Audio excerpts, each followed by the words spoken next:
Happy Sunday to you, everyone. I'm glad to be here in front of you. Today is day 300 of my 365-day journey to helping you have a better relationship with your dog. Oh, man, what a remarkable event. For me, anyway, maybe not for somebody else. But if the videos ended today, if I'd only declared I was only going to do 300 of them, to kind of mark this waypoint in this journey, I want to share three things with you, three pieces of advice. That if that's all I could say, I couldn't come back on the videos anymore, shoot any more videos. This is what I would want to leave you with, because they're that important and that they're close to my heart. Number one, always embrace the wild in your dog. Always. Know that it truly is still a wolf.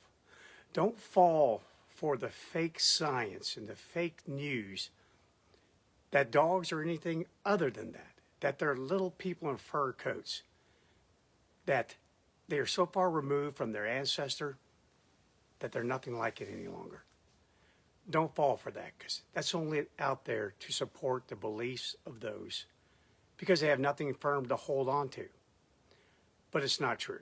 Like in the famous words of Weisenherzenberger, when he said, it's not nature itself, but nature we're exposed to our method of questioning. So it's not nature that we observe, but nature exposed to our method of questioning.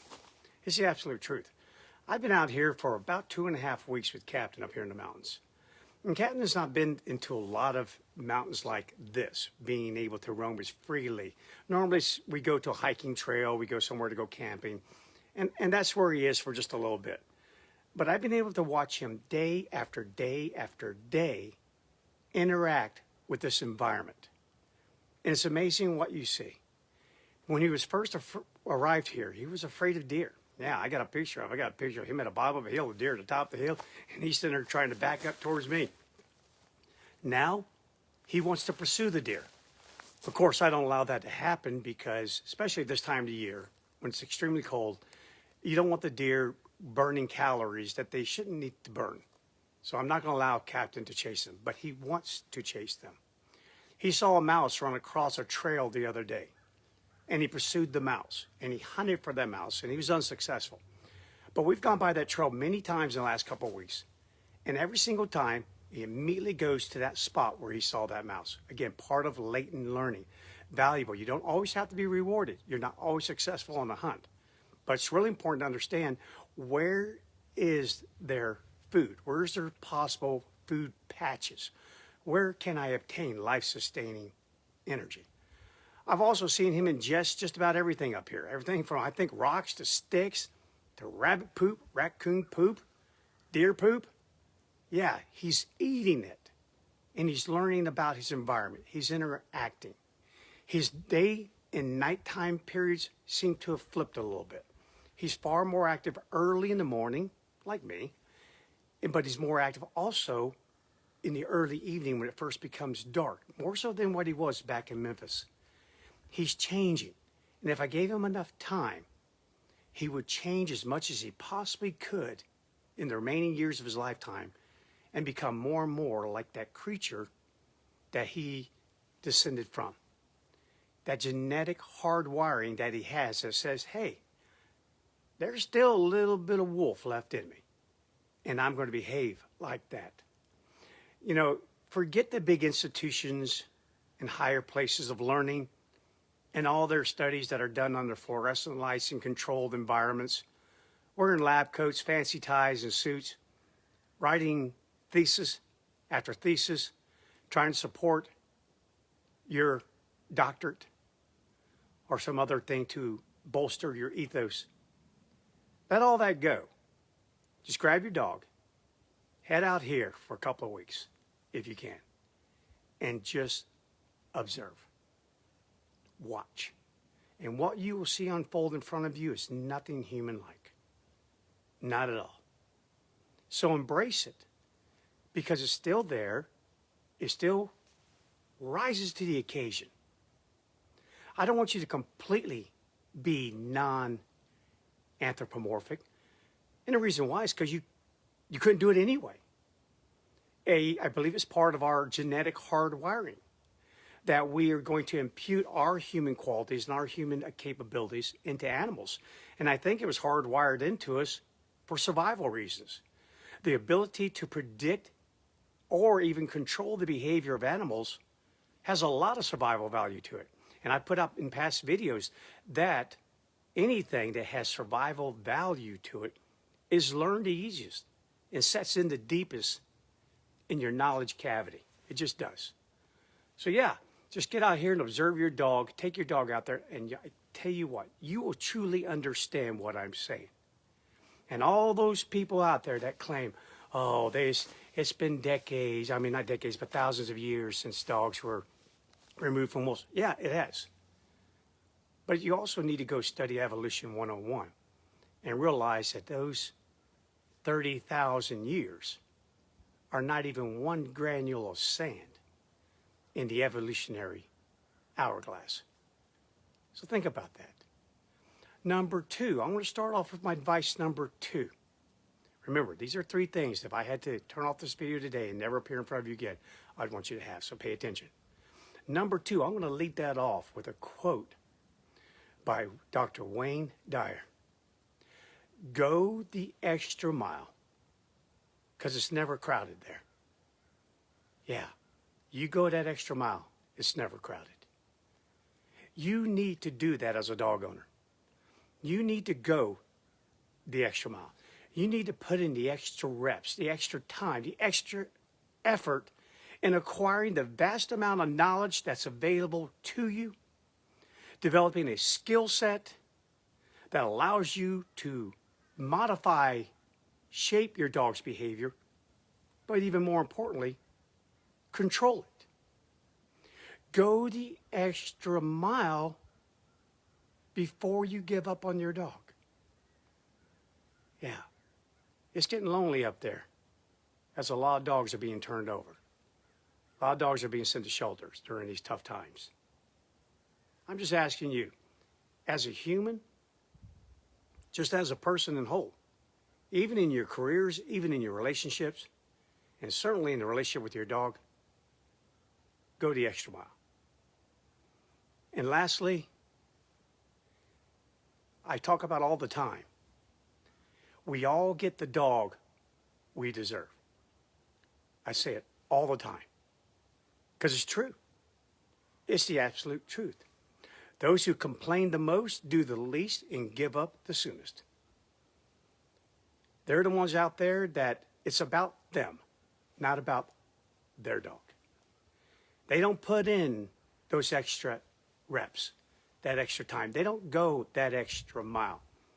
They want to believe their dog is something that it isn't and disrespect it by treating it like something that it's not. They don't want to do anything but complain. Complain and tear down anyone and everyone who goes against their narrow-minded and misguided beliefs. That's what they are. So therefore, their dog runs havoc all over their lives. And when they can't tolerate it because they won't go the extra mile, they give up on it. What I want to ask you is, even though I've preached that we all get the dog we deserve, here's a question I want you to really think about. Are you the owner your dog deserves? I want you to think about that for us today. I want you to take stock in yourself. Am I the owner that Captain deserves? I hope I am. I know I go the extra mile. I go the extra mile for you in doing these videos. I go the extra mile in everything I do, and anyone that knows me will tell you that. Are you the owner your dog deserves? Will you go the extra mile? Will you not be a hypocrite and say, oh, there's no way I'm going to medicate my dog, as you sit back and pop 60 milligrams of clomipramine, amitriptyline, and fluoxetine? Help keep your head screwed on straight. But no, by God, I won't medicate my dog who could be suffering from the same condition that you are. But no, you won't do that. Will you also be the owner that will make the difficult decision when need be? There are times in which the condition in which the dog lives is just not habitable for that animal. It's dangerous. It's extremely stressful. There are multiple principle of resemblance type conditions. They feel constantly stressed, pressured, threatened. And if they had a choice, if they could, they would disperse. Because dispersing already is a part of our genetic makeup in our dogs. Any social living predators will disperse. The problem is we're slow maturing mammals. It takes a while for that to happen. But we all reach a certain point where it's time for us to leave. Time to go start our own pack somewhere else. Unfortunately, our dogs can't do that. We gather them, bring them into our homes as little puppies, and we raise them. And about the time nature says, I think it's time for you to go. I think it's time for you to go start your own pack. Time for you to head out. They can't, because they're stuck with us. And then to take that step further, not only are they stuck with us, but they're stuck with us in a pack in which the animal feels threatened. That's not natural. That does not happen in the wild. About the time an animal feels super threatened by its other members, it's gone. And if it's not gone on its own, it's driven out by the other members. And if not, then they're the pincushion of the society. And the cost of remaining with those other members is worth the benefit of getting something to eat and being safe from other alien creatures, other alien wolves around them. And so they've learned how to perfect a skill set called feigned helplessness. Or out in the wild, we call it the Shakespearean effect. Where I go, oh my God, it's horrible, it's horrible, it's horrible. Please, please, please, don't pick on me, don't pick on me. And everyone stops picking on them. Then they brush it off and go about their business. They've learned how to do that. A lot of dogs have learned how to do that with humans as well. But at the end of the day, I want you to think, are you the dog, or I'm sorry, are you the owner that your dog deserves? Are you? Make sure you are. Always think about that. And make sure that you have the ability to make decisions, regardless of how painful they are to you, regardless if they go against your own personal beliefs, your own personal convictions. Do your best. Have the courage to align those beliefs and those convictions with nature. Do what's best for your dog. It comes first because it doesn't have the ability to make a decision regarding you, whether it wants to stay with you, whether it wants to leave you. It's tough. I've been there. I've had to do it. And it was really, really difficult. But at the end of the day, I knew it's the right thing to do. And it always panned out as the right thing. So I'm grateful for that. Okay, guys, so that's it for the day. Today's day 300 of my 365-day journey. We got a lot more ground to cover and let you know, no slacking off here. The pace is going to pick up. I've saved some of my best topics and most important topics for the final 65 days. I'm going to be covering everything from pups and pregnancy. I've been promised that for a while. Now I'm getting ready to do it. Tracking, how to teach your dog how to track. Canine nutrition, housebreaking for those of you who are still struggling with housebreaking. We're going to go over that.